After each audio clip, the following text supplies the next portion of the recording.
warahmatullahi wabarakatuh. Jumpa lagi dengan Bu Rini dengan pelajaran fisika. Kali ini kita akan mengupas tuntas tentang vektor, yaitu mengenai pembahasan soal-soal vektor. Nah, sebelumnya silakan kalian buka untuk LKS halaman 34 di review dan penerapan 1 ada beberapa soal.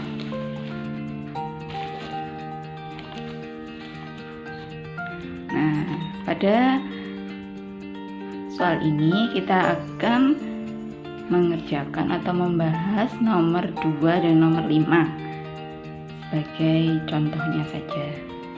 Ya, untuk nomor 2 soalnya, jika sebuah vektor kecepatan v 14 meter per sekon diuraikan menjadi dua vektor yang saling tegak lurus dan salah satu vektor urainya membentuk sudut 60 derajat dengan vektor V, tentukan besar masing-masing vektor uraiannya.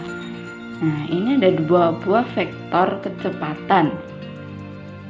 Ada sebuah vektor kecepatan 14 meter per sekon membentuk sudut 60 derajat dengan vektor V, tentukan besar masing-masing vektor urainya. Nah, kita harus menggambar dulu vektornya.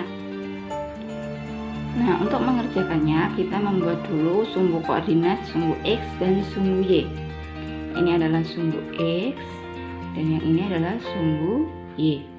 Nah, vektor V besarnya adalah 14 meter per sekon. V ini adalah 14 meter per sekon dan membentuk sudut 60 derajat dengan sumbu X. Nah, kita akan menguraikan Vx dan Vy. Caranya bagaimana sih menguraikan sumbu X dan sumbu Y? Nah, kita tarik garis lurus. Kalau X berarti ke bawah. Nah, ini adalah namanya Vx.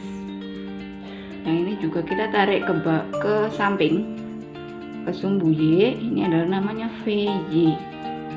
Masih ingat kemarin ya, untuk penguraian vektor Vx adalah V cos 60 derajat sudutnya. Nah, V nya sendiri adalah 14. Cos 60 berapa? Nah, untuk nilai sin, cos ini kenapa harus kalian hafalkan? Karena di setiap soal vektor itu ada namanya sin cosnya, sudutnya. Jadi kalian harus hafal. Cos 60 di sini adalah setengah. Dihafalkan ya. Nanti untuk UTS tidak saya beritahu nilai kosinnya, jadi kalian harus hafal. Nah, 14 kali setengah hasilnya adalah 7, satuannya meter per sekon. Nah, untuk Vy nya, Vy adalah V sin sudutnya 60 derajat. Sin 60 berapa? V nya 14, sin 60 adalah setengah akar 3. Jadi hasilnya 7 akar 3 meter per sekon. Nah, untuk nomor 2 sudah selesai karena hanya untuk menguraikan komponen X dan Y nya saja. Bisa dimengerti ya? Kalau ada yang ditanyakan silakan tulis di kolom komentar. Nah, sekarang untuk satu soal lagi untuk nomor 5. Sebuah vektor panjangnya 20 cm dan membentuk sudut 30 derajat terhadap sumbu X positif seperti diperlihatkan pada gambar berikut ini. Tentukan komponen vektor tersebut pada sumbu X dan sumbu Y. Nah, di sini sudah ada gambarnya ya. Terhadap sumbu X 30 derajat. Nah, ini diuraikan dulu. Terhadap sumbu X dibuat garis ke bawah, jadinya AX. Di sini disebutkan vektor panjangnya adalah vektor A. Nah, ke Y namanya AY. Nah, untuk mengerjakannya silakan kalian gambar lagi biar mempermudah. Gambar lagi vektornya. Nah, seperti ini ada AX dan AY. Masih ingat tadi AX? AX adalah A cos sudutnya. Sudutnya di sini adalah 30 derajat. A-nya berapa? Nilainya adalah 20. Cos 30 adalah setengah akar 3. Hasilnya 20 kali setengah akar 3 berarti 10 akar 3 cm. Nah, untuk AY nya AY berarti A sin 30 derajat. A-nya 20, sin 30 derajat adalah setengah. Jadi hasilnya 10 cm. Nah, sudah terjawab untuk soal nomor 5. Komponen AX-nya 10 akar 3 dan komponen AY-nya adalah 10 cm. Nah, sekarang kita akan membahas tentang penjumlahan vektor. Vektor itu adalah besaran yang memiliki nilai dan arah. Nah, kalau arah itu berarti bisa positif, bisa negatif, bisa ke kanan, bisa ke kiri, bisa ke atas, bisa ke bawah. Nah, untuk penjumlahan itu ada beberapa metode. Metode satu adalah metode grafis, yaitu dengan cara digambar. Kemarin di slide di PDF yang sudah saya share itu ada nomor 1 segitiga. Segitiga itu berarti vektornya cuma 2. Kalau poligon itu berarti vektor yang dijumlahkan banyak. Nah, itu metodenya hampir sama, cuma jumlah vektor yang dijumlahkan itu berbeda. Kita langsung gabung saja ya, segitiga atau poligon. Nah, di sini sudah saya gambarkan ada vektor A. Arahnya ke kanan, ke barat saja, ke barat. Ini ada vektor B, arahnya ke selatan. Ini ada vektor C, arahnya ke barat daya.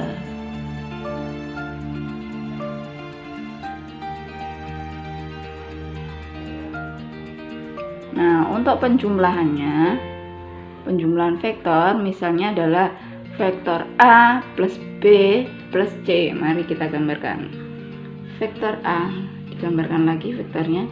Kalian kalau menggambar pakai penggaris ya, biar nilainya pas dan arahnya juga sesuai. Vektor B, nah cara menjumlahkannya ini adalah pangkal dari vektor. Pangkalnya vektor A, ini adalah ujungnya vektor A. Jadi kalau menjumlahkan dengan cara poligon itu ditemukan antara ujung vektor pertama dengan pangkal vektor berikutnya. Nah, ini ketemu dengan vektor B. Nah, selanjutnya ditambah dengan C, berarti arahnya ke sana. Sret. Nah, ini adalah vektor C. Ujung ketemu pangkal, ini ujung. Nah, bagaimana dengan penjumlahannya atau vektor jumlahnya atau nama lainnya vektor resultannya? Ditarik garis dari pangkalnya vektor pertama ke ujung vektor terakhir yang dijumlahkan.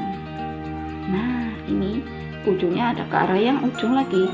Ini ada namanya vektor resultan. Di sini besarnya R sama dengan A ditambah B ditambah C. Jadi pangkal ke ujung. Nah, ujung vektor pertama ketemu ujung pangkal vektor berikutnya dan seterusnya. Kemudian ditarik dari pangkal vektor pertama menuju vektor terakhir yang dijumlahkan. Kalau untuk penjumlahan vektor ini tidak menggunakan rumus, jadi dia hanya grafis, hanya menggambar saja, tidak ditanyakan nanti nilainya berapa, tapi cuma gambarnya saja. Nah, kemarin soal yang saya berikan itu di tugas berapa, itu banyak yang salah ya. Saya mintanya adalah vektor poligon. Oh ya, yang di LKS, soal LKS. Vektor poligon itu adalah menggambar saja, tidak usah pakai sin, cos, tidak usah pakai sudut, jadi cukup menggambar saja. Sudah jelas ya untuk penjumlahan vektor segitiga atau poligon. Nah, yang kedua selanjutnya adalah penjumlahan vektor dengan cara jajar genjang. Nah, metode selanjutnya adalah metode jajar genjang. Kalian sudah tahu ya bentuk dari jajar genjang. Kalau tadi kan segitiga atau poligon. Kalau ini adalah jajar genjang. Contohnya dari ini vektor A dan vektor B. Kita nanti membentuk jajar genjangnya. Kita gambarkan dulu vektor A-nya lagi. Jadi resultannya A plus B dengan metode jajar genjang itu bagaimana? Nah, berikut ini. Kita gariskan dulu vektor A dan vektor B. Nah, seperti ini. Kemudian kita tarik garis sejajar dengan vektor A dari sini. Garis putus-putus saja. Nah, ini panjangnya harus sama ya. Panjangnya A ini harus sama. Ini adalah vektor A. Kemudian yang B. Nah, B kita juga butuh dari sini. Ini sejajar. B juga sejajar. Namanya jadinya bentuknya adalah jajar ginjang. Nah, bagaimana resultannya? Di sini adalah titik pangkalnya. Di sini adalah titik ujungnya vektor. Kita tarik garis saja di sini. Seret. Ini adalah namanya vektor resultan. R sama dengan A plus B. Oh ya, berarti ini hanya membentuk jajar ginjangnya saja. Ini juga tidak menggunakan cos ataupun sudut, karena ini adalah metode grafis atau metode gambar. Jadi nanti dibedakan. Misalnya ada soal untuk buatlah resultan vektor dengan metode poligon atau jajar ginjang. Itu berarti hanya menggambar saja, tidak perlu mencari nilainya maupun sudutnya maupun arahnya, hanya menggambarkan saja. Sudah paham ya? Untuk metode grafis ini ada poligon atau segitiga dan jajar ginjang. Selanjutnya adalah dengan metode kosinus dan nanti adalah metode urai vektor. Nah, selanjutnya untuk metode penjumlahan dengan metode kosinus, kita ambil contoh untuk yang nomor 1, LKS halaman 38, review dan penerapan 2, nomor 1. Dua buah vektor satu sama lain membentuk sudut 60 derajat. Besar kedua vektor tersebut yaitu 5 satuan. Tentukan resultannya. Kita cari resultannya saja ya. Lebih mudah. Nah, untuk metode rumus kosinus, kalian harus hafal cos dari sudut istimewa lagi ya. Silahkan dihafal nanti. Untuk sudut-sudut istimewa saja dari 0, 30, 45, 60, 90, 37 dan 53. Di sini untuk metode rumus kosinus kita menggunakan namanya rumus. Rumusnya apa? Rumusnya adalah R sama dengan akar dari F1 kuadrat ditambah F2 kuadrat ditambah 2F1 F2 cos alfa. Alfa adalah sudut yang mengapit antara kedua vektor tersebut. Nah, bedanya dengan yang tadi, metode poligon maupun jajar ginjang tidak menggunakan rumus. Kalau ini menentukan nilainya, nilai dari vektor resultan tersebut. Nah, untuk yang nomor 1, LKS halaman 38 nomor 1. Nah, kedua vektor ini tidak perlu digambar juga nggak apa-apa sih, karena tidak butuh gambarnya. Kita hanya butuh hitungannya saja. Vektor 1, F1 adalah 5 satuan, sama F2 juga 5 satuan. Nah, sudut yang membentuknya adalah sudutnya 60 derajat. Selanjutnya ditanyakan resultan.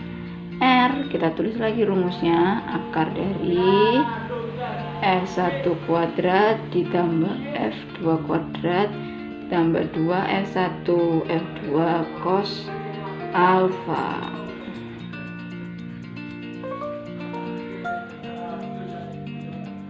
Nah, F1 nya nilainya sama ya, 5 kuadrat, F2 juga 5 kuadrat ditambah dengan 2 kali 5 kali 5, 2 kalikan cos, sudutnya adalah 60 derajat.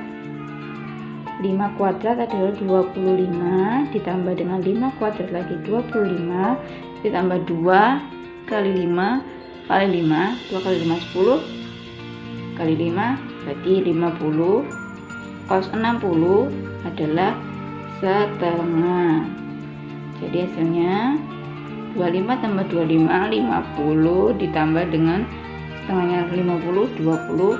Hasilnya adalah akar dari 75. Nah, akar dari 75 ini bisa diuraikan lagi. Biasanya nanti di pilihan ganda itu sederhananya 75 itu adalah akar dari 25 kali 3. Berarti akar 25 adalah 5. Berarti 5 akar 3 satuan. Nah, untuk pembahasan soal selanjutnya adalah soal nomor 3. Ini menggunakan metode analitis urai vektor seperti video yang sudah ditayangkan kemarin di YouTube. Nomor 3, ini terdapat 3 vektor setitik tangkap. Nah, titik tangkapnya adalah di 0. Ada 3 vektor, yaitu vektor A dengan sudut 60 derajat terhadap vektor X, sumbu X, vektor B 60 derajat terhadap sumbu X, dan vektor C yang berada di sumbu X. Nah, tentukan besar resultan 3 vektor tersebut. Nah, kita akan mencari resultan dari resultan sumbu X dan resultan sumbu Y dari ketiga vektor berikut ini. Caranya kita uraikan dulu satu-satu dari vektor AX, AY, BX, BY, dan CX dan CY. Kemudian kita cari resultannya. Nah, untuk mengerjakannya kita gambar terlebih dahulu.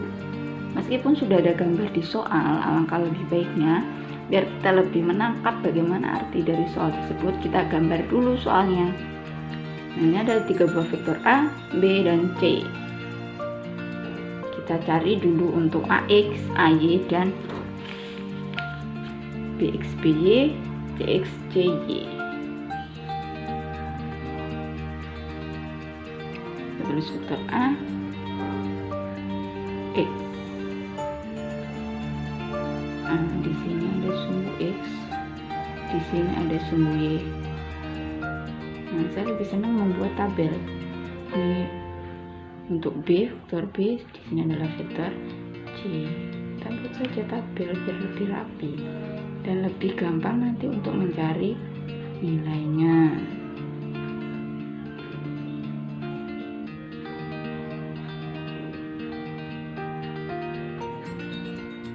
Nah, vektor A, garis dulu lah satu-satu.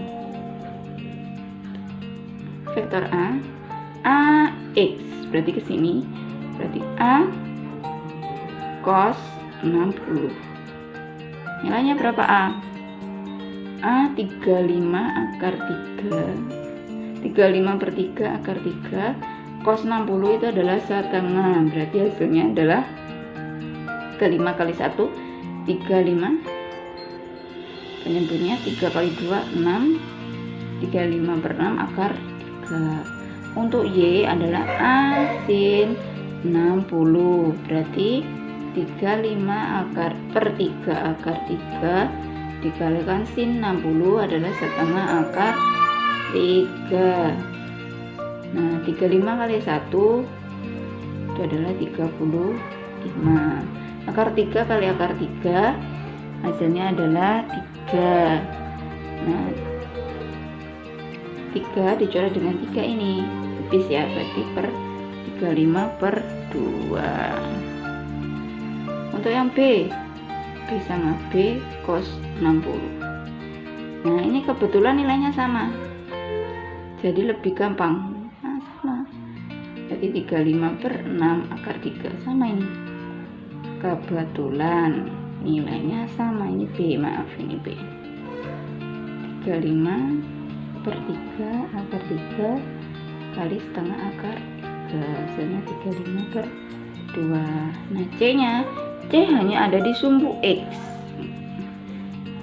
tidak punya sumbu Y karena dia hanya di sumbu X saja.